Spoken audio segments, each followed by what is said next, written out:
Kita beralih ke informasi lain, saudara, dari kasus siswa SMA Negeri 1 Cimarga, Lebak, Banten yang diduga ditampar kepala sekolah karena kedapatan merokok berakhir damai.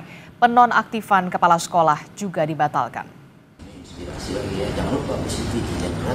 Gubernur Banten Andra Soni memediasi siswa dan kepala SMA Negeri 1 Cimarga. Pertemuan juga sebagai upaya untuk meredam ketegangan yang sempat memicu aksi mogok ratusan siswa SMA Negeri 1 Cimarga.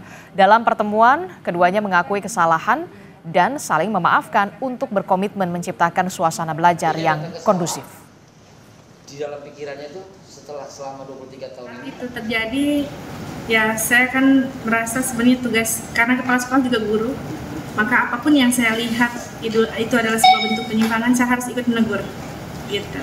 Hanya saja mungkin diwarnai dengan kehilapan aja gitu, saya akui, dan itu ibu minta maaf ya Mbak ya, kalau hari itu ya sama-sama kita minta maaf.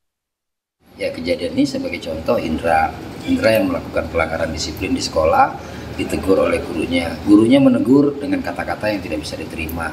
Nah, ini bisa jadi permasalahan hukum ya kan, padahal niatnya bu guru ya kan adalah baik ya kan. Indra sendiri ya setelah menyadari kesalahannya ya, dan sudah saling memaafkan, mestinya selesai di situ kan.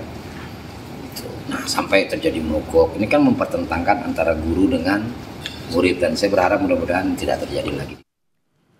Sementara ratusan siswa SMA Negeri 1 Cimarga, Lebak, Banten kembali masuk sekolah usai melakukan aksi mogok membela rekannya yang kedapatan merokok dan ditampar kepala sekolah.